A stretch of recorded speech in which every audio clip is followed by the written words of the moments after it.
What's going on, guys? Andrew Piluk Hockey here, back again with another video. Just coming back from a little get together for a graduation, and I see all these different news and notes regarding the Toronto Maple Leafs. There's a lot of talk. Of course, the draft is coming up in a literally tomorrow, I'm pretty sure, at the time I'm recording this, the next couple days. And then we also have the free agency period opening up on Canada Day.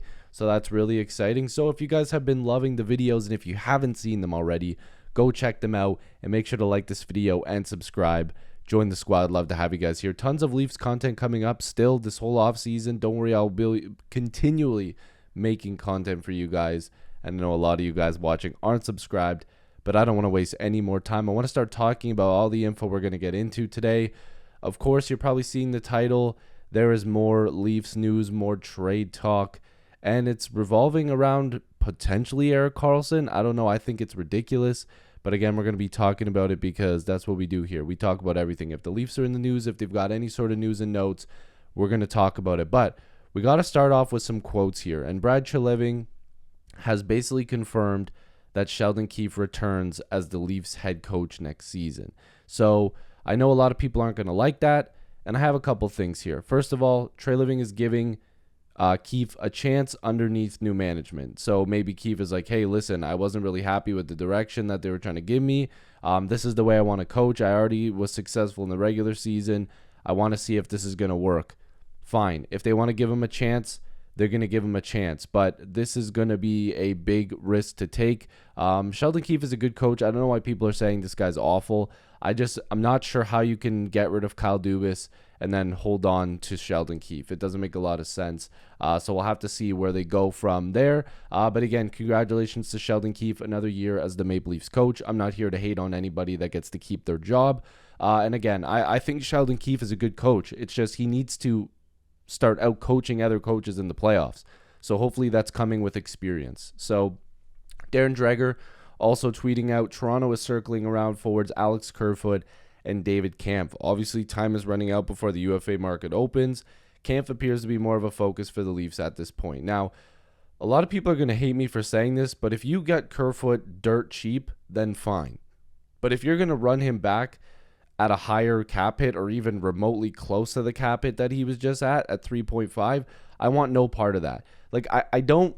Again, I'm realistic here, guys. I understand that Kerfoot isn't everybody's favorite. He wasn't one of my favorites last year. But the fact of the matter is that if you can get Kerfoot dirt cheap on a one-year deal, then you do it. You'd be stupid not to. The guy can kill penalties. He can play in your bottom six. He can play in your top six.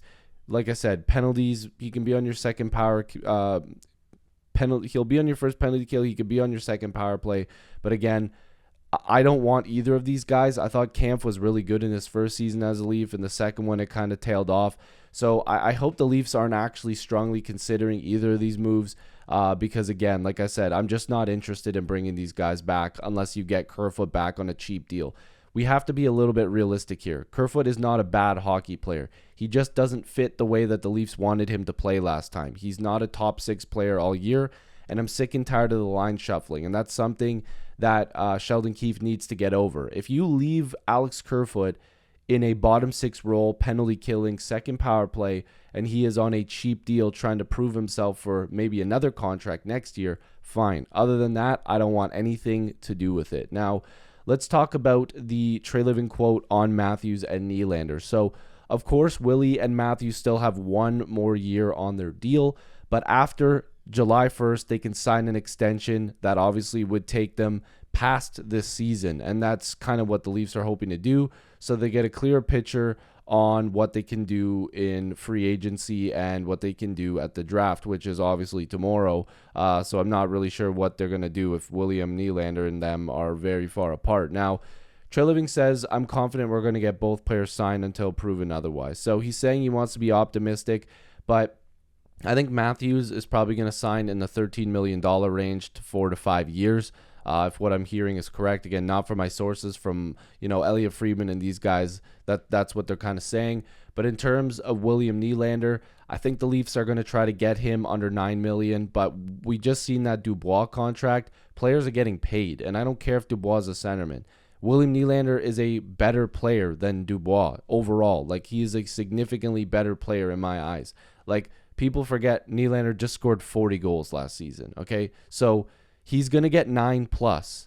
So if it's 8 years, I'm hoping the Leafs can get him at 9 on the dot. If not, it sucks to say this, but they're going to have to explore the trade market because they're also going to be seeing what the Kings gave up to the Winnipeg Jets in order to get Pierre-Luc Dubois. That was an insane haul. I think the Kings lost that deal. I think Dubois is a great player, but I'm not entirely sure that they won that trade. Now, probably the reason why everybody clicked on this, okay? Now, again, like I said, there's been a lot of stuff in here, but this one, Erik Karlsson, there's been these rumors that the Leafs have kicked tires on Erik Karlsson. Now, there was rumors that Kyle Dubas had inquired on Erik Karlsson before he went to the Pittsburgh Penguins, of course, and that people were trying to connect Karlsson maybe, being traded to the Penguins as well. But Karlsson's a fantastic scoring defenseman. The guy can't play defense to save his life. I know he just won the Norris, and I mean, I don't know him personally. I don't know anything, but the guy literally is a bona fide forward. He's like Tyson Barrie on steroids. The guy is an offensive elite defenseman when it comes to scoring. Playing defense, he is one of the worst defensemen in the league when it just strictly comes to playing defense. And that's the risk that you take. This Leafs team is lacking scoring. So sure, maybe it makes sense. But his contract is insane. Now, what they were talking about was that they just kind of checked in. And what people should know about Brad Treliving is that he's going to check in on everybody and make sure that he knows what the value is for everybody. So I wouldn't look too far into the Erik Karlsson stuff. But while we're here, this is the reason why it wouldn't work. $11.5 million. And Greer, the GM of San Jose, was basically like, we're not going to be retaining 50%. They'll have to retain some of it, but we are not going to be gifting Erik Karlsson to anybody. He just won the Norris. This is a home run for the Sharks because they would have had to have given him up for nothing before because he wasn't playing very well. And if we look at it, again, just for devil's advocate, first of all, he's got like 4 more years left on this contract, so that's obviously a problem. But then when you look at his numbers, 101 points, a significant upgrade from his 35 and 50. Like, he just had 25 goals and 76 assists.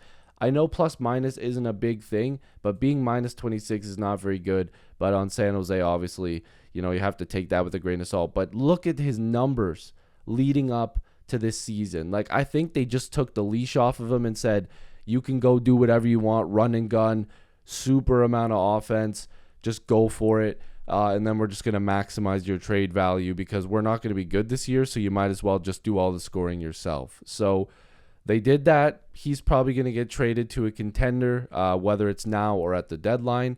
And then if not, the Sharks are going to have to get creative because he wants out and the Sharks want to see what they can get for him. So he literally openly said he wants to try to win the Stanley Cup. I just don't think that he's going to be a fit for the Maple Leafs. I just don't see how it would work. So again, maybe there's more talks coming in regard to that, but I just don't believe that that's even a thing. So a lot of information here. I've been talking for a long time. This video is going to be posted a little bit late, so I do apologize if you're watching this and it's late. If you guys are new here, like I said, liking and subscribing helps the most. Literally, guys, it does help so much when you like and subscribe. I'd really appreciate it. Join the squad. Lots of Leafs content, like I said, coming up. And there's already a lot on the channel. I've been posting regularly because I want to give you guys the most. So yeah, hopefully you guys enjoyed this. Leave your comments down below. Tell me what you think about everything I spoke about. And I love and appreciate you guys as always. Peace.